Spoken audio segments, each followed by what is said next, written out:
Hello everyone, welcome to Crystal IQ knowledge. इस video में हम पढ़ेंगे class 8 history chapter 2 from trade to territory the company establishes power. किस तरीके से एक ट्रेड करने आई हुई जो कंपनीज थी उन्होंने कैसे कंट्रोल करना शुरू कर दिया, ठीक है, हमारे जो सब कॉन्टिनेंट में, और अपनी पावर इस्टेब्लिश कर ली उन्होंने। औरंगजेब ना लास्ट पावरफुल रूलर था, मुगल रूलर, ठीक है। तो उसके बाद रूलर्स आए पर ज़्यादा पावरफुल नहीं थे, ठीक है, ऐसे ही रूलर थे वो। He establishes control over a large part of the territory. तो उन्होंने बहुत सारी जगहों पर, मतलब कि हमारे जो इंडिया पर कब्जा किया हुआ था, है ना। जो औरंगजेब था उन्होंने रूल किया था यहाँ पर। आफ्टर हिज डेथ, तो उनकी डेथ हो गई थी 1707 में, उसकी डेथ हो गई। मैनी मुगल गवर्नर्स, अब जो गवर्नर्स थे ना उनको सूबेदार भी कहते थे। तो कई सारे गवर्नर्स थे, उन्होंने क्या किया, उन्होंने अपनी ऑटोनॉमी ले ली, ठीक है, मतलब कि रीजनल किंगडम इस्टेब्लिश कर लिए। जो अलग अलग जगहों पर छोटे छोटे राजा महाराजा निकल के आने लगे, ठीक है। ज़मींदार जो थे वो भी अपनी अथॉरिटी इस्टेब्लिश करने लगे थे। As powerful regional kingdom emerge in various part of India. तो कई सारे जो रीजनल किंगडम, एक रीजन पे जो होता है ना, तो उसको रीजनल किंगडम बोलते हैं। रीजन एक जगह पर, ठीक है। तो ना बहुत सारी जगह पर जो रीजनल किंगडम निकल के आ गए थे इंडिया में, है ना। Delhi could no longer function as a effective centre. अब दिल्ली जो है कोई इफेक्टिव सेंटर रहा नहीं था। पहले क्या था, दिल्ली जो था ना बहुत इंपॉर्टेंट जगह थी वो, वहाँ से राजा रह के रूल किया करते थे। अब अलग अलग जगह पर जो रूलर्स निकल के आ गए थे उन्होंने अपनी कैपिटल भी इस्टेब्लिश कर ली वहीं पर। तो अब दिल्ली उतना इफेक्टिव सेंटर रहा नहीं था। अब क्या हुआ, second half of the 18th century, मतलब कि 1750 के बाद का जो टाइम था ना, उसमें क्या हुआ, उसमें जो ब्रिटिशर्स थे ना, अब वो पॉलिटिकल पावर भी गेन कर रहे थे। तो पॉलिटिकल हॉरिजॉन में एक नई पावर निकल के आ रही थी, ठीक है। डिड यू नो, ब्रिटिश जो थे ना, क्या आप जानते हैं कि जो ब्रिटिशर्स ओरिजिनली जो आए थे ना रूल करने नहीं आए थे, वो ट्रेड करने आए थे, ठीक है। तो वो अलग अलग जगहों का पता लगाने और अपना ट्रेड करने और फ़ायदा लेने के लिए आए थे वैसे तो। पर ना जैसे ही उन्होंने यहाँ देखा यहाँ के राजा महाराजा कैसे डिसयूनाइटेड है ना, मतलब कि जो बिल्कुल यूनिटी नहीं है इनमें, है ना, और आपस में ही झगड़ते रहते हैं, और उनको अपना ट्रेड अच्छे से करना है, बहुत ज़्यादा फ़ायदा चाहिए था। तो उन्होंने धीरे धीरे कैप्चर करना शुरू कर दिया टेरिटरी में, ठीक है। तो ये सब हम देखेंगे किस तरीके से वो इतने बड़े एम्पायर के मास्टर बन गए ब्रिटिशर्स। तो इस चैप्टर में हम पूरा देखेंगे। यहाँ पर ना पिक्चर दी हुई है, बहादुर शाह जफर और उनके बेटे थे, उनको अरेस्ट कर लिया था कैपिटल हस्टन ने। सॉरी, कैपिटल नहीं, कैप्टन, है ना। औरंगजेब के बाद में कोई भी पावरफुल मुगल रूलर नहीं बचा था, ठीक है। तो मुगल ना एक सिंबॉलिक इंपॉर्टेंस बस थी, मतलब नामजारी के लिए बस थे कि हाँ ठीक है ये एम्परर है, इनको मान लेते हैं। तो बहादुर शाह जफर को भी इस तरीके से ही किया हुआ था। इनफैक्ट में मैसिव रिवेलियन, जब मैसिव रिवेलियन हुआ था, मतलब कि जिसको फर्स्ट वॉर ऑफ इंडिपेंडेंस कहते हैं ना 1857 में, तो बहादुर शाह जफर को मुगल एम्परर बना दिया उस टाइम पर, है ना। मतलब कि नामजारी के लिए, ठीक है। अभी ब्रिटिशर्स चले जाएंगे तो फिर क्या, है ना। तो फिर इन्हीं को नामजारी के लिए बना दिया गवर्नर, है ना। तो क्या किया फिर, नेचुरल लीडर के तौर पे, है ना, गवर्नर नहीं, नेचुरल लीडर बना दिया इनको ऐसे ही। Once the revolt put down by the company, जैसे ही रिवॉल्ट ना ख़त्म हुआ, जो सप्रेस कर दिया, दबा दिया कंपनी ने, तो बहादुर शाह जफर को ना रंगून भेज दिया था म्यांमार में। म्यांमार जो कि हमारी नॉर्थ ईस्टर्न इंडिया की बाउंड्रीज टच करती, वहाँ पर भेज दिया था। और उनके जो बेटे थे ना उनको मार दिया था, मतलब कि ब्रूटली, बिना दया के ऐसे ना मार दिया था, ठीक है। फिर ईस्ट इंडिया कंपनी कम ईस्ट, तो ईस्ट क्यों कहते हैं हम, ईस्ट क्यों बोलते हैं, क्योंकि यहाँ से आई थी ना जो कंपनी, सो ईस्ट की तरफ आई थी, इसलिए सारी जितनी भी, जैसे कि French east India company, Dutch east India company, British east India company, इसलिए ईस्ट लगाते हैं, ठीक है। अब यहाँ देखो रूट दिए हुए हैं 18th सेंचुरी में। पहले ना यहाँ से आया करते थे ब्रिटिशर्स इस तरीके से। और जो सबसे पहले हमारे यहाँ आए थे वो थे वास्को डी गामा, जो कि पोर्टुगल से आए थे, है ना। तो यहाँ से वो आए थे ऐसा ऐसा घूम के, यहाँ कैलीकट में आए थे, ठीक है। तो यहाँ पर देखो, तो पहले ऐसे आते थे। फिर क्या हुआ, 1869 में स्विस कैनाल ओपन हो गई, इधर से आती है स्विस कैनाल, है ना। तो ये ओपन हो गई 1869 में। फिर ना रूट बहुत शॉर्ट हो गया, उनको टाइम ही नहीं लगता अब आने में, है ना, ऐसे आने लगे ऐसे करके। तो और ज़्यादा हमारे इंडिया का एक्सप्लॉयटेशन शुरू हो गया था। 1600 में ईस्ट इंडिया कंपनी ने एक्वायर किया charter ruler of England Queen Elizabeth one से, granting it the sole right to trade with the East. मतलब कि जो ईस्ट इंडिया कंपनी ब्रिटेन की थी ना, तो उनसे उन्होंने चार्टर लिया, मतलब कि फरमान इशू करवा लिया कि जो ना, जो वो वाली कंपनी है ना, वही बस इंडिया के साथ में, सॉरी ईस्ट के साथ में ट्रेड करेंगे, यही बस ईस्ट के साथ में ट्रेड करेंगे। मतलब कि जो ब्रिटेन था ना, वहाँ से कोई भी कंपनी नहीं आएगी, सिर्फ यही कंपनी आएंगी जो यहाँ पर ट्रेड करेंगी, ठीक है। This mean that no other trading group in England could compete with East India Company. मतलब कि और कोई ट्रेडिंग ग्रुप नहीं आएगा ईस्ट इंग्लैंड से, बस एक ही कंपनी आएगी जो ईस्ट में ट्रेड करेगी, ठीक है। तो इनने कॉम्पिटिशन को ख़त्म कर दिया था। विद दिस चार्टर, इस चार्टर के साथ में company could venture across the ocean looking for new land from which it will buy goods at cheap price and carry them back to Europe to sell at higher price। मतलब कि अब क्या हुआ, company जो ना अब ocean में घूम सकती थी और देख सकती थी कि कोई नई नई जगहें मिल जाए। फिर ना वो क्या करेंगे, गुड्स को एकदम सस्ते में खरीदेंगे और महंगे में बेचेंगे यूरोप में, ठीक है। तो उनको फिर फ़ायदा होगा। The company did not have fear of तो ना उनको फियर नहीं था कंपटीशन का।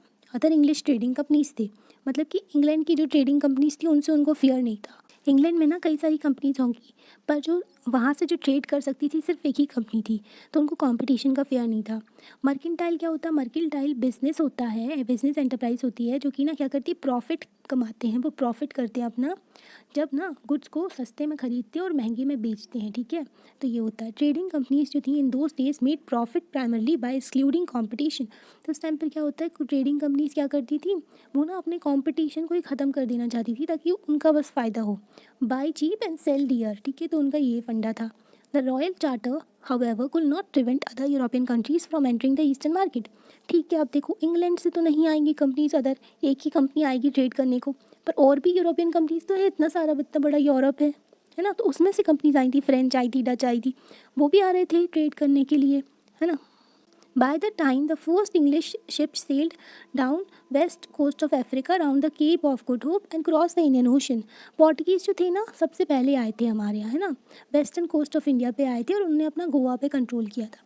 गोवा को आज़ादी उनसे पता है 1961 में दिलवाई थी हमारी इंडियन आर्मी ने, जब ऑपरेशन विजय चलाया था, ठीक है। ऑपरेशन विजय चलाया था, सर 1969 नहीं, 1961, ओहो 1961 में, ठीक है। तो गोवा को लिबरेट करवाया था, है ना, पोर्टुगीज़ रूल से। तो इनफैक्ट तो गोवा के ऊपर इनका बहुत रूल रहा था, ये पोर्टुगीज़ ने रूल किया था इनके ऊपर। इनफैक्ट जो वास्को डी गामा था, Portuguese explorer who had discover this sea route to India, 1498 में डिस्कवर किया था इसने रूट। देखो वास्को डी गामा ना, पोर्टुगल यहाँ पर है, स्पेन के बाजू में छोटू सा कंट्री है, तो यहाँ से ये आए थे ऐसे, केप ऑफ गुड होप ये साउथ अफ्रीका में है, फिर ऐसे करके यहाँ पर आए थे, ठीक है। इंडिया तक का रूट उन्होंने पता कर लिया था। अब ना क्या हुआ, 17वीं सेंचुरी तक, शुरू की 17वीं सेंचुरी में तो डच भी अपना जो रास्ता खोज रहे थे इंडिया के साथ में ट्रेड करने में। सून फ्रेंच भी आ गए थे, है ना, तो फ्रेंच ने पौंडीचेरी पे रूल किया था। अभी ये देखो इंडिया को ही क्यों खोज रहे थे ये लोग, ठीक है, ये लोग का चल रहा था कि ये लोग ना इधर जाते, इस तरफ जाते, हाँ, और इधर इधर पूरा इधर इधर घूम रहे थे, इधर इधर कि इंडिया मिल जाए, ठीक है। क्योंकि ना इंडिया के जो कॉटन था, इंडिया के स्पाइसेस थे, वो अरब ट्रेडर्स क्या करते थे, अरब ट्रेडर्स का इस लैंड रूट पे कब्जा था, ज़मीन के रास्ते पे, तो वो इंडिया से ख़रीद करके और यूरोप में महंगे में बेचा करते थे। तो यूरोपियन कंट्रीज़ को भी लग रहा था कि हमको ये सब चाहिए, है ना, तो वो इंडिया को ढूंढने लगे थे। द प्रॉब्लम दैट, अब देखो प्रॉब्लम क्या थी, सारी कंपनीज़ को ना एक ही इंटरेस्ट थी सेम थिंग में, ठीक है, सबको एक ही चीज़ खरीदनी थी। क्या खरीदना था? Fine qualities of cotton. तो मतलब कि हमारे यहाँ कॉटन बहुत अच्छा था, सिल्क भी बहुत अच्छा था, है ना, तो वो बनाए जाते थे कपड़े, तो उनके राजा महाराजा भी पहना करते थे वहाँ के। इन इंडिया है ना बिग मार्केट इन यूरोप, तो इंडिया के जो कॉटन था, सिल्क था, इंडिया के मसाले जो थे जैसे कि पेपर, क्लोव्स, कार्डमम, सिनानिम, तो इन सब की ना बहुत डिमांड थी यूरोप में। कंपटीशन बहुत ज़्यादा हो गया था यूरोपियन कंपनीज़ में, ठीक है। तो अब क्या हुआ, प्राइसेस बढ़ जाते थे, कंपटीशन होता है तो किसको फ़ायदा होता है, जो दुकानदार होता है ना उसको, कि जो डिमांड बढ़ती है ना, तो डिमांड की वजह से प्राइसेस भी बढ़ जाते हैं ना। जैसे कि आपको कुछ सामान चाहिए है, किसी और को भी वही सामान चाहिए, तो दुकानदार क्या करेगा, जो ज़्यादा पैसे देगा उसको ये मिल जाएगा, है ना, तो ऐसे करते हैं। तो कंपटीशन बहुत बढ़ गया था, इससे प्राइसेस बढ़ जाते थे गुड्स के, है ना, तो वो जो परचेज़ करते थे तो इससे क्या होता था, उनका प्रॉफिट कम हो जाता था कंपनी वालों का, है ना, कंपनी वालों का प्रॉफिट कम हो जाता था, और ये हमारे लिए अच्छा था, ठीक है, हम लोग जो थे ना, हमारे यहाँ के ट्रेडर्स थे उनके लिए अच्छा था। The only way the trading companies could flourish bye eliminating the rival competitors. अभी लोग क्या करते कि जो हमारा कॉम्पिटिटर है ना उसको ही ख़त्म कर दो, ताकि हम जो अच्छे से मतलब कि फ्लरिश कर पाएँ, आगे बढ़ पाएँ। अब उनको क्या करना था, अपना मार्केट सिक्योर करना था, ठीक है। तो वो क्या कर रहे थे कि फियर्स बैटल में लड़ रहे, मतलब कि अब वो क्या लड़ाइयाँ करने लगे थे। बैटल जो होती है वन डे इवेंट होता है, और जो वॉर होती है ना कई दिनों तक लड़ी जाती है वो, है ना। तो ट्रेडिंग कंपनीज क्या करती थी कि उनको सामने वाले जो राइवल है ना, तो उनको हटा देना है। 17-18 सेंचुरीज़ में ये लोग क्या करने लगे थे, एक दूसरे की शिप को ही डुबोने लगे थे। जैसे कि फ्रेंच और इंग्लिश थे ना, उनके बीच में बहुत लड़ाइयाँ चलती थी, उनकी तो वॉर भी हुई थी। तो ब्लॉक करने लगे थे एक दूसरे के रूट को, और क्या करने लगे, जो रास्ते को ब्लॉक कर दिया, है ना, और वहाँ पर ना शिप डुबवा दिए इनके, एंड प्रिवेंट करती थी कि राइवल शिप ना अपने सप्लाईज़ के साथ जा ही ना पाए, मतलब कि सामान लेके जा ही ना पाए Europe. Trade was carried on with the arms. तो अब क्या, ये लोग हथियार रखने लगे थे, जो सामान ले करके रखते थे ना, तो उसके साथ में हथियार, जो ट्रेड वगैरह कर रहे थे वो बेचना खरीदना, तो उसके साथ में आर्म्स भी रख रहे थे, वो हथियार रख रहे थे।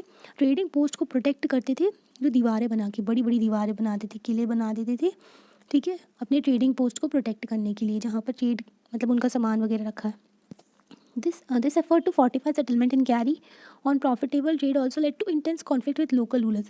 अब ये लोग बहुत लालची थे, ठीक है, तो इनको चाहिए कि एकदम फ्री इनको जो कंपनी वाले थे तो एकदम ना लालची थे, उनको चाहिए कि फ्री में हम ट्रेड करें, कोई टैक्स ना पे करना पड़े। तो इससे क्या हो रहा था, लोकल रूलर के साथ भी इनकी नहीं बन रही थी, गुस्सा हो रहे थे वो लोग भी, है ना। तो इनके बीच में लड़ाइयाँ हो रही थी। The company therefore found it difficult to separate trade from politics. तो कंपनीज को डिफ़िकल्ट हुआ कि वो ट्रेड और पॉलिटिक्स को सेपरेट कर सकें, ठीक है। ट्रेड और पॉलिटिक्स मतलब कि पॉलिटिकल पावर। अब देखते हैं फिर क्या हुआ। East India company begins trade in Bengal, ठीक है। ईस्ट इंडिया कंपनी ने अब क्या किया, इंग्लिश में जो इंग्लैंड जो थी ना, वहाँ की ईस्ट इंडिया कंपनी ने बंगाल में ट्रेड करना शुरू किया था। फर्स्ट इंग्लिश फैक्ट्री जो सेटअप की गई थी बैंक्स ऑफ रिवर हुगली में 1651 में। हुगली रिवर जो है गंगा रिवर है ना, तो गंगा रिवर जाती है ऐसे, फिर बांग्लादेश में चली जाती है। तो बांग्लादेश में इसका नाम हो जाता है क्या, पद्मा नाम हो जाता है। बांग्लादेश में गंगा को पद्मा, बांग्लादेश में गंगा को पद्मा कहते हैं, ठीक है। और फिर यहाँ से ना जो हमारे जो वेस्ट बंगाल में ना एक ट्रिब्यूटरी निकल के जाती है, सॉरी ट्रिब्यूटरी नहीं, डिस्ट्रीब्यूटरी। जैसे एक ये रिवर है, इनमें से एक रिवर ना ऐसे कट के निकल गई तो उसको बोलते हैं डिस्ट्रीब्यूटरी, ठीक है। ये दोबारा इससे नहीं मिलेगी ये बड़ी रिवर से, है ना। तो ऐसी ही थी रिवर हुगली, ठीक है। और ट्रिब्यूटरी क्या होता है, जब छोटी रिवर कोई आकर के इसमें मिल जाती है, कोई रिवर आके मिलती है बड़ी रिवर में, तो उसको ट्रिब्यूटरी बोलते हैं। This was the base from which companies traders known at that time age factor operated, ठीक है। तो कंपनी ट्रेडर्स को क्या बोलते थे वो लोग, फैक्टर ऑपरेटेड बोलते थे। The company had a warehouse, company का एक वेयर हाउस था। वेयर हाउस ना गोदाम जिसमें बहुत सारा सामान रखा जाता है ना, तो वहाँ पर वो गुड्स एक्सटोर करके रखते थे एक्सपोर्ट करने के लिए, है ना। मतलब कि एक्सपोर्ट क्या होता है, एक्सपोर्ट जब हम अपने यहाँ से ना सामान दे रहे हैं दूसरी जगह, ठीक है, जा रहा है। और इम्पोर्ट होता है जो हमारे यहाँ आ रहा है सामान, ठीक है, बाहर से हम खरीद रहे हैं, तो वो कहलाएगा इम्पोर्ट, है ना। तो इन लोग एक्सपोर्ट के लिए जो स्टोर करके रखे हुए थे गुड्स को, है ना। एज ट्रेड जो एक्सपेंड हो गया बहुत ज़्यादा, अभी कंपनी वालों का ट्रेड भी बहुत बढ़ रहा था, ठीक है। तो उन्होंने ट्रेडर्स और मर्चेंट को बोला कि आप सेटल हो जाओ नियर फैक्ट्री, मतलब कि फैक्ट्री के पास ही सेटल हो जाओ। 1696 में क्या हुआ, इन्होंने ना बिल्डिंग ही बना ली, पूरी फोर्ट बना लिया अराउंड द सेटलमेंट, एक बड़ा सा ना किला टाइप का बना लिया। 2 years लेटर इट ब्राइब, अब लोग क्या करने लगे कि मुगल ऑफिशियल्स थी ना उनको रिश्वत देने लगे इनटू गिविंग कंपनी ज़मींदारी राइट्स। अभी क्या ना ज़मींदारी राइट्स दे दो हमें 3 विलेजेस की, उनको 3 विलेजेस की ज़मींदारी राइट चाहिए। ज़मींदारी राइट में क्या होगा, आप जो चाहे वो ना मतलब कि टैक्स ले सकते हो उन लोगों से, मतलब टैक्स कलेक्ट करते हो, आप ज़मींदार हो जाते हो, मालिक हो जाते हो आगे, है ना। तो ऐसा करने लगे थे ये लोग मुगल ऑफिशियल्स, मुगल ऑफिशियल नहीं, मुगल ऑफिशियल को रिश्वत दे रहे थे कि मुगल ऑफिशियल इनको 3 गांव की ज़मींदारी राइट्स दिलवा दे। तो इनमें से एक गांव था जो कैलीकट, जिसको हम कलकत्ता भी कहते हैं, ठीक है, जो वेस्ट बंगाल में पड़ता है। As it is known today it also persuaded the Mughal emperor Aurangzeb to issue farman. इन लोगों ने मना लिया जो मुगल एम्पर थे ना औरंगजेब, तो उनकी डेथ से पहले कि ये लोग जो है ना फरमान इशू करते हैं, मतलब कि रॉयल ऑर्डर होता है, ठीक है, जो राजा ने बोल दिया तो मानना ही पड़ता है। तो कंपनी को right to trade duty free, मतलब कि बिना टैक्स का। अब देखो जब एक्सपोर्ट और इम्पोर्ट होता है ना, तो जब एक्सपोर्ट कर रहे हैं हम अपनी कंट्री से बाहर सामान भेज रहे हैं, ठीक है, तो वह उसमें भी एक टैक्स लगता है, ठीक है। और जो हमारे यहाँ आता है ना इम्पोर्ट होता है, उसमें भी ड्यूटी लगती है, उसमें भी टैक्स लगता है। तो ये लोग क्या चाहते थे कंपनी वाले कि इनको कोई भी टैक्स ना पे करना पड़े, है ना, और इनका जो ट्रेड है अच्छे से होता रहे। तो उन्होंने फरमान इशू करवा लिया कि उनको ड्यूटी नहीं पे करनी पड़ेगी, ठीक है, कंपनी को नहीं पे करनी पड़ेगी ड्यूटी, है ना। Company tried continuously to press for more concession. अब कंपनी और लालच ग्रीड इनमें था बहुत ज़्यादा, ठीक है। ये लोग चाहते थे कि और कंसेशन मिले और मैनिपुलेट करते थे एग्जिस्टिंग प्रिविलेजेस को, ठीक है, मतलब कि जो इनको प्रिविलेजेस मिले हुए थे, जो फ़ायदे मिले हुए थे, और ज़्यादा फ़ायदे चाहते थे ये लोग। Aurangzeb farman for instance had granted only the company right to trade duty free, ठीक है। औरंगजेब का फरमान क्या था कि कंपनी ड्यूटी फ्री ट्रेड कर सकती है, ठीक है, कंपनी बस है ना, company. But officials of the company who were carrying on private trade, अब जो कंपनी है उसमें काम भी तो करते हैं कई सारे लोग, वो नहीं कर सकते प्राइवेट ट्रेड, है ना। तो यहाँ पर था कि ऑफिशियल्स जो थे कंपनी के, वो भी प्राइवेट ट्रेड किया करते थे साइड में। वो भी ना क्या था कि वो उनसे भी बोला जाता था कि आप, उनसे तो एक्सपेक्ट किया जाएगा कि आप ड्यूटी पे करो, आप टैक्स पे करो, पर वो लोग क्या करते थे, तो वो रिफ्यूज़ कर देते थे टैक्स पे करना। तो इससे क्या हो रहा था, बहुत ज़्यादा लॉस हो रहा था जो बंगाल को, है ना, उनका जो रेवेन्यू था बहुत कम होता जा रहा था। अब टैक्स से ही तो चलता है सारा administration. How could the nawab of Bengal Murshid Quli Khan not protest, तो बताओ मुर्शीद कुली खान प्रोटेस्ट क्यों नहीं करेंगे, करेंगे वो तो, है ना। तो लोकल पोर्ट्स, तो ये देखो यहाँ पर ना लोकल पोर्ट्स आ रही हैं इधर पर, ये जो है तो आप देखो how trade led to battle, अब ट्रेड से लड़ाई कैसे हो गई, है ना। अर्ली 18th सेंचुरी में कॉन्फ्लिक्ट बिटवीन इंडिया कंपनी, जो कंपनी थी ना, and the nawab of Bengal, company और नवाब के बीच में क्या हुआ, कॉन्फ्लिक्ट शुरू हो गया और बढ़ गया और ज़्यादा। औरंगज़ेब की डेथ के बाद में बंगाल के नवाब के पास में पावर आ गई, ठीक है, ऑटोनॉमी आ गई। अब उनका भी खुद का कंट्रोल हो गया बंगाल में, है ना, एंड अदर रीजनल पावर्स भी निकल के आए थे, है ना। Murshid Quli Khan was followed by Ali Vardi Khan, then Siraj-ud-Daulah सबक। तो ना बंगाल में जो राजा होता था ना उसको नवाब बोलते थे। तो पहला नवाब था मुर्शीद कुली खान, ठीक है। सेकंड नवाब आया अली वर्दी खान, थर्ड नवाब आया सिराजुद्दौला, ठीक है। तो मुर्शीद कुली खान, फिर अली वर्दी खान आया, फिर सिराजुद्दौला आया। Each one of them strong ruler, ये तीनों ही जो थे ना पावरफुल रूलर थे। They refuse to grant company concession, उन्होंने मना कर दिया कि हम कंपनी को कंसेशन नहीं देंगे, कि मतलब कि ड्यूटी फ्री ट्रेड करना। They refuse to grant company concession, demanded large tribute for the company's right to trade. ठीक है, आपको ट्रेड करना है तो आपको टैक्स तो पे करना पड़ेगा, है ना, और ट्रिब्यूट देना पड़ेगा जो रूलर है उनको। डिनाइड, और मना कर दिया इन लोगों को, कंपनी वालों को, कि आप खुद के सिक्के नहीं मिंट कर सकते। क्या था, जो कंपनी थी ना वो खुद की, जो आप सोच रहे हो, वो खुद की करेंसी इशू करने लगी है ना। तो करेंसी कौन इशू करता है? जो हेड होता है ना कंट्री में, जो हमारे यहाँ जो गवर्नमेंट है वो पूरा कंट्रोल करती है सारी चीज़ों को, ठीक है। तो यहाँ पर देखो ये खुद की कॉइन्स भी मिंट करने लगे थे, पैसे ही बनाने लगे। And stopped it from exceeding fortification, तो इनको मना कर दिया कि आप ना तो पैसे अपने खुद के बना सकते हो कॉइन वगैरह, है ना, और ना ही जो है ड्यूटी फ्री ट्रेड कर सकते हो ना, आपको जो टैक्स तो देना ही पड़ेगा। और आप अपना ये जो किला बढ़ा रहे हो, ठीक है, दीवारें बड़ी बड़ी कर रहे हो, तो ये सब भी नहीं कर सकते, है ना। तो ये सब मना कर दिया। जो मुर्शीद कुली खान जो थे ना, उन्होंने अक्यूजिंग द कंपनी ऑफ डिसेट, तो बोला धोखाधड़ी कर रही है ये कंपनी। दे क्लेम, उन्होंने बोला कि कंपनी जो है डिप्राइव कर रही है, ठीक है, जो गवर्नर है ना, सॉरी, जो बंगाल है ना, उसको बहुत सारी रेवेन्यू से। And undermining the authority of Nawab, और नवाब की अथॉरिटी को भी नहीं मान रहे हैं। इट वॉज रिफ्यूजिंग, और क्या, कंपनी जो है ना रिफ्यूज़ करिए टैक्स पे करने से, नहीं पे करेगी वो, ऐसा बोल रही है। और बहुत ही ना डिसरिस्पेक्टफुल लेटर्स लिख रहे हैं, मतलब कि नवाब की बेइज्जती कर रहे हैं यहाँ पर वो लोग, है ना। डिसरिस्पेक्टफुल लेटर लिख करके, जो खत लिख करके, ट्राइंग टू ह्यूमिलेट द नवाब, नवाब की इंसल्ट करने की कोशिश कर रहे हैं और उनके ऑफिशियल्स की। अब कंपनी ना ऐसा ऐसा कर रही थी, तो फिर क्या हुआ, कंपनी क्या बोलती, कंपनी कहती कि जो लोकल ऑफिशियल है ना वो हमारा ट्रेड ख़राब कर रहे हैं, बर्बाद करने की कोशिश कर रहे हैं, जो रूलर है ना वहाँ के नवाब हैं, जो ऑफिशियल्स है वो लोग। एंड ट्रेड ना फ्लरिश हो पाएगा, ट्रेड तभी अच्छे से हो पाएगा जब ड्यूटीज़ नहीं लेंगी, मतलब कि जब ना टैक्स नहीं पे करना पड़ेगा।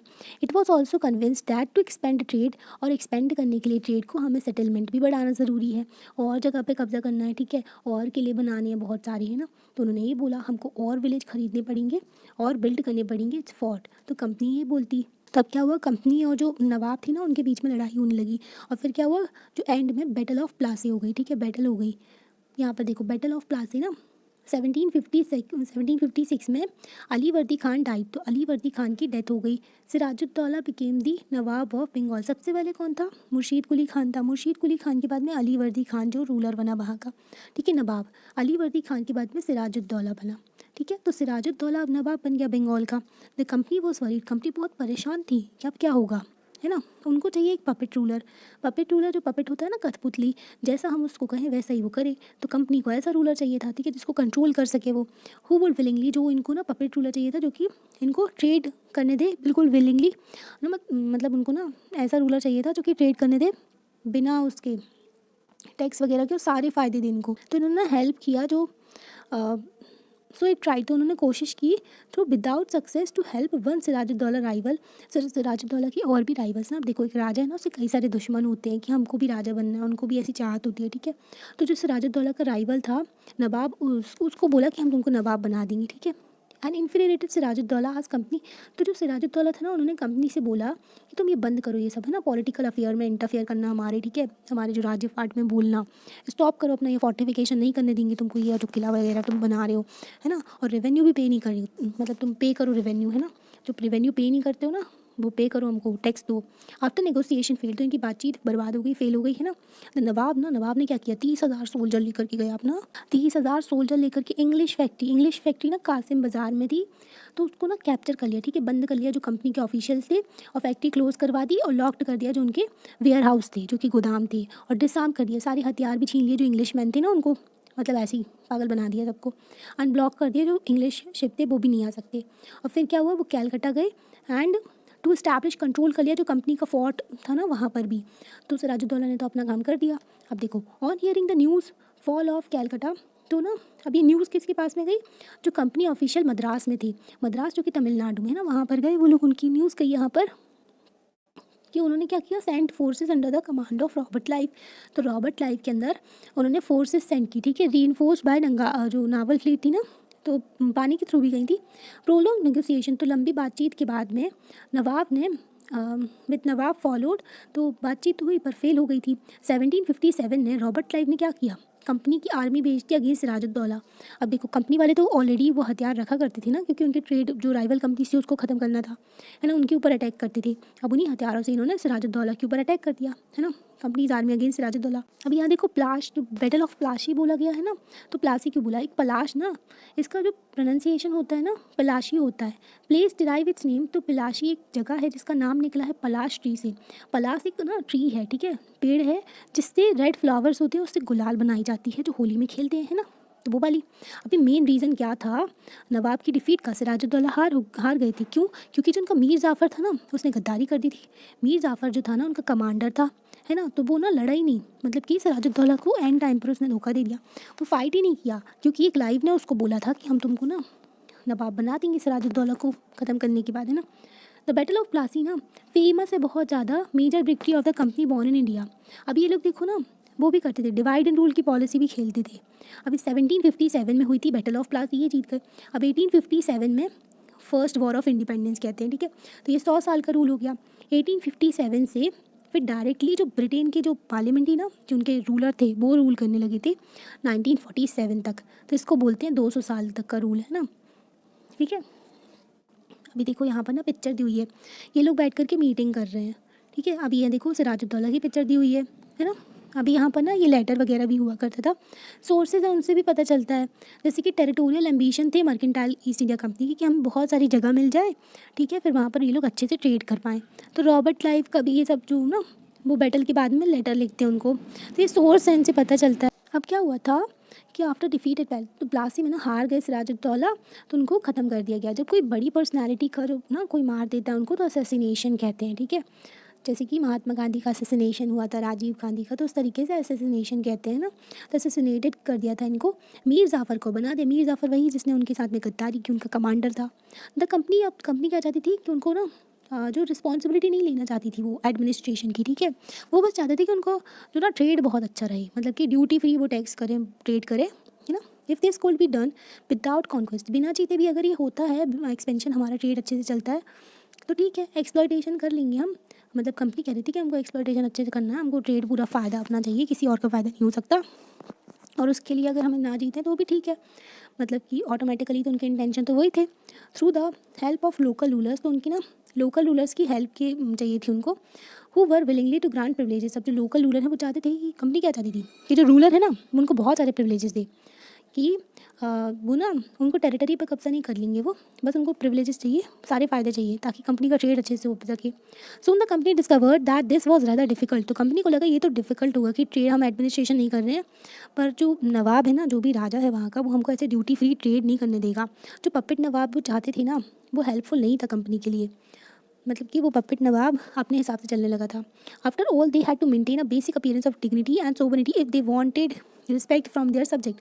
अब जो नवाब था वो भी तो रिस्पॉन्सिबल है, जो लोकल पीपल है उनके लिए, तो जो उनकी प्रजा है, ठीक है, तो उनकी नज़रों में भी तो इनको रिस्पेक्ट बनानी पड़ेगी ना नवाब को, है ना। वैसा थोड़ी होगा नवाब बिल्कुल ही कंपनी के हिसाब से चलेगा तो नवाब की इज्जत क्या रह जाएगी, है ना। फिर वो लोग बोलेंगे कि ये क्या राजा है ना। What could the company do, अब कंपनी क्या करेगी, है ना। मीर जाफ़र जो था प्रोटेस्ट कर दिया कंपनी के अगेंस्ट। अब कंपनी को चाहिए एकदम फ्री ट्रेड करना, है ना, कोई भी फ़ायदा नहीं देना बंगाल को। तो मीर जाफ़र ने भी जो मीर जाफ़र जिसको सिराजुद्दौला को हटा करके मीर जाफ़र को लाए थे ना, तो मीर जाफ़र ने भी प्रोटेस्ट कर दिया, ठीक है। और फिर क्या किया इन्होंने, मीर कासिम को बैठा दिया, नवाब बना दिया। अब क्या हुआ, मीर कासिम ने भी कंप्लेन किया। मीर कासिम से ने जब कंप्लेन किया तो उससे भी लड़ाई हो गई इनकी, तो इनकी बैटल ऑफ बक्सर हो गई, ठीक है। तो अब देखो बैटल ऑफ बक्सर भी इंपॉर्टेंट है। जब बैटल ऑफ प्लासी जो हुई थी ना 1757 में हुई थी, रॉबर्ट क्लाइव जो कंपनी को रिप्रेजेंट कर रहे थे, ठीक है, उनके अंदर थी कमांड जो फोर्सेस थी, और सिराजुद्दौला के बीच में फिर हुई बैटल ऑफ बक्सर 1764 में, है ना, जो कि किसके अगेंस्ट, मीर जाफ़र के अगेंस्ट कंपनी ने करी थी, है ना, तो इनके अगेंस्ट हुई थी, ठीक है। फिर क्या किया, मीर कासिम ने, है ना, मीर कासिम के अगेंस्ट हुई थी बैटल ऑफ बक्सर। तो मीर कासिम को हटाने के बाद इन्होंने क्या किया, मीर जाफ़र को फिर से बिठा दिया, ठीक है, बोले तुम ही फिर से नवाब बन जा। तो नवाब को क्या बोला इन्होंने, तुम्हें 5 लाख पे करने पड़ेंगे हर महीने। आप सोचो कितना बड़ा अमाउंट है 5 लाख। उस टाइम पर जो चवन्नी अठन्नी भी चला करती थी ना, और उस टाइम पर जब हमारे यहाँ जो सिक्के भी जो सोने चांदी के भी चला करते थे, थोड़े बहुत सिक्के, है ना, और नॉर्मल करेंसी भी थी, तो उस टाइम पर जो 5 लाख पे करनी थी इनको, उस टाइम पर एवरी मंथ, वो भी, है ना, अब कंपनी का लालच ना बहुत बढ़ गया था, कंपनी को और ज़्यादा पैसे चाहिए थे ताकि उसकी वॉर जो ना फ्रेंच के साथ में लड़ रहे, बाहर भी लड़ाई कर रहे हैं, तो उसके लिए भी उनको पैसा चाहिए। वो चाहते थे कि सारा ना यहीं से लूटे, यहीं से चाहिए उनको सारा पैसा, ताकि उनकी डिमांड भी मीट हो सके ट्रेड करने की, और जो अदर एक्सपेंसेस भी, जितना भी जो पैसा वैसा लग रहा है ना, शिप वगैरह लेके आ रहे, तो सारे पैसा यहीं से बटोरना था उनको, इंडिया से ही। इट वॉन्टेड मोर टेरिटरी, जब उनको और ज़्यादा जगह चाहिए थी और ज़्यादा पैसा चाहिए था, लालच और लालच बढ़ गया। बाय द टाइम अब क्या हुआ, मीर जाफर ना ख़त्म हो गया 1765 में, एक साल बाद ही है ना, बैटल ऑफ बक्सर की। अब कंपनी का मूड क्या हुआ, कंपनी जो चाहती थी ना, कंपनी का मूड चेंज हो गया। उन्होंने बोला ठीक है, अब पपेट नवाब तो हमारे हिसाब से चल नहीं रहा है, तो क्लाइव ने डिक्लेयर कर दिया अब हम खुद ही नवाब हैं यहाँ के, ठीक है। अब ये खुद ही नवाब बन गए बंगाल के। फाइनली 1765 में मुगल एम्पर ने अपॉइंट किया company as diwan of, Mughal emperor ने कंपनी को दीवान बना दिया जो बंगाल का। दीवानी राइट्स मिल गए। दीवानी राइट्स में क्या, रेवेन्यू कलेक्ट करने के भी राइट्स होते हैं, मतलब वो यहीं से पैसा कमाएंगे, ठीक है, पैसा उठाएंगे और यहीं से सारा ना ट्रेड वगैरह करके और फिर वहाँ पर यूरोप में जा करके पैसे कमाएंगे। तो सारा नुकसान इंडिया को होने लगा अब, है ना। The Diwani allowed the company to use a vast revenue resources of Bengal. दीवानी जो था ना, उसने यूज़ जो कंपनी को अलाउ कर दिया कि वो बहुत सारे रिसोर्सेज को बंगाल के यूटिलाइज़ कर सके, ठीक है, यूज़ कर सके उसको, मतलब कि सारा रिसोर्स बंगाल का कौन यूज़ करेगा, company. This solve the major problem. अब उनकी जो प्रॉब्लम ही सॉल्व हो गई कंपनी की, जो कि वो अर्लियर फेस कर रहे थे। From the early 18th century its trade with India had expanded. अब 18th सेंचुरी के शुरू में इनका ट्रेड जो था इंडिया के साथ में बहुत ज़्यादा बढ़ गया था। But it had to buy most of the goods in India with a gold and silver imported from Britain. अब ये ना, अब इन क्या था कि जो खरीद रहे हैं ना ये सामान हमारे पास, जो यहाँ पर इंडिया में, वो क्या कर रहे थे, जो खरीद रहे थे इंडिया से सामान और यूरोप में बेच रहे थे, तो उनको जो खरीदते थे ना उसके लिए गोल्ड एंड सिल्वर पे करना पड़ता था। अब देखो, गोल्ड एंड सिल्वर जो पे करना पड़ता था, तो इनको तो लग रहा था कि अब हमें गोल्ड एंड सिल्वर पे करना पड़ रहा था, है ना। This was because at this time तो ब्रिटेन जो ना, उनके पास में कुछ था ही नहीं इंडिया को बेचने के लिए। The outflow of gold from Britain slowed after the battle of Plassey. अब बैटल ऑफ प्लासी के बाद में ना, जो ब्रिटेन से उनको गोल्ड और सिल्वर के कॉइन्स लाने पड़ते थे ना, तो वो नहीं लाने पड़ रहे थे। अब ये लोग क्या करते थे, अब यहीं से सारा टैक्स कलेक्ट किया करते थे, इनका रेवेन्यू हो जाता था, यहीं से पैसा लेके फिर यहीं से ट्रेड जो खरीद के सामान और फिर जा करके इंग्लैंड में बेचा करते थे, है ना, यूरोप में। तो नाउ रेवेन्यू फ्रॉम इंडिया कुल फाइनेंस द कंपनी एक्सपेंसेस। अब जितना भी खर्चा कंपनी का हो रहा था ना, वो यहीं से टैक्स कलेक्ट करके वो अपना फ़ायदा कर लेते थे उससे, है ना, यहीं से सारा उनका खर्चा निकल जाता था, टैक्स कलेक्ट करते थे। These revenue could be use to purchase cotton, silk, textile in India. अब जो ये रेवेन्यू यूज़ करते थे ताकि वो कॉटन जो है, टेक्सटाइल है, उनको परचेज़ कर सके, सिल्क है ना, सारा सामान यहीं से ख़रीद ले और मेंटेन कर सके। कंपनी के जो ट्रूप्स हैं, जो उनके ना सिपाही हैं, उनको भी मेंटेन कर सके। एंड जो कॉस्ट, सारा जितना भी कंपनी का खर्चा हो रहा है ना, वो यहीं से निकालते थे वो लोग, जो लोग हमसे टैक्स कलेक्ट किया करते थे इंडियन से। कंपनी ऑफिशियल्स बिकम नबूब्स, है ना, तो इनको क्या बोला गया, नवाब्स बोला गया। व्हाट डिड इट मीन, तो इसका मतलब क्या है, नवाब है क्या, है ना, इट मीन, तो इसका मतलब क्या था, कंपनी ना एक्वायर कर ली थी, बहुत ज़्यादा इनके पास में पावर अथॉरिटी आ गई थी। But it also mean something else, इसका और भी मतलब था, each company servant begin to say to have a vision of living like Nawab. अब नवाब का जो ना रहन सहन देख के, जो इतने शानदार तरीके से वो लोग रहा करते थे, मज़े किया करते थे ना, तो कंपनी के जो सर्वेंट थे, कंपनी के सर्वेंट थे ना, वो भी चाहते थे कि हम भी नवाब की तरह रहें। After the battle of Plassey, तो बैटल ऑफ प्लासी के बाद में क्या हुआ, एक्चुअल नवाब ना बंगाल की, अब उनको सारी ज़मीन भी और अपना जो पैसा भी था सब ना कंपनी को देना पड़ गया, सारा कुछ गिफ्ट में, है ना। तो कंपनी ने सब छीन लिया। तो रॉबर्ट क्लाइव जो था, अपने आप को ना बहुत बोलता था कि मेरा भाग्य बहुत अच्छा है ना, ऐसा बोलता था। Himself amazed the Fortune in India, है ना, तरीके से उसने ना अपना भाग्य भी आजमाया था जो इंडिया में आकर के। He had come to Madras, Madras जो कि चेन्नई में है, तमिलनाडु, तो वहाँ पर इंग्लैंड से आया था 1743 में, 18 साल की उम्र में। वैन 1767 में जब वो इंडिया से गया, तो उसका क्या था, इतनी ज़्यादा वर्थ थी उसके बाद में। देखो, एक होता है यूरो, यूरो जो है यूरोपियन कंट्रीज़ में चलता है, यूरोपियन कंट्रीज़ जो कि यूरोपियन यूनियन के अंदर आती हैं, 27 यूरोपियन कंट्रीज़ हैं अभी, है ना, तो उनमें चलता है ये, है ना। तो यूरो तो बाद में बना, जब 1990s के बाद में। एक ना होता है, हम आपको सिर्फ डिफरेंस बता रहे हैं, ठीक है, तो आप कंफ्यूज ना हो। एक होता है ये, ठीक है, तो ये जो ई बना हुआ है ना इधर पर, ये होता है पाउंड स्टर्लिंग, जो कि इंग्लैंड में चलता है, जो कि ब्रिटेन में चलता है, ठीक है। तो यहाँ पर, और ये हमारा रुपी प्यारा, ठीक है, और डॉलर तो पता ही होगा ना, डॉलर ऐसा होता है। अभी देखो यहाँ पर क्या हुआ, ही लेफ्ट इंडिया हिज फॉर्च्यून, तो इनकी जो वर्थ थी ना, कितनी हो गई थी, 401 जो पाउंड, सॉरी 401 नहीं, यहाँ तो 4 लाख, इतनी ज़्यादा इनकी ना जो हो गई थी, वैल्यू हो गई थी। Interestingly, when he was appointed governor of Bengal in 1764, जब ना गवर्नर इनको अपॉइंट कर दिया था बंगाल का 1764 में। 1764 में क्या हुआ था, बैटल ऑफ प्लासी हुई थी, है ना। तो बैटल ऑफ प्लासी के बाद में इनको दीवानी राइट्स भी मिल गई थी और गवर्नर भी बन गए थे बंगाल के। इनको बोला गया कि तुमको ना रेवेन्यू जो रिमूव करना है, करप्शन को, ठीक है, जो धोखाधड़ी चलती है ना, मतलब कि जो रिश्वतखोरी होती है ना, तो वो गलत ही होता है, तो उसको ख़त्म करना है कंपनी के एडमिनिस्ट्रेशन से। But he was himself cross examine, तो उसका ना एग्जामिन जो क्रॉस एग्जामिन किया गया 1772 में ब्रिटिश पार्लियामेंट में।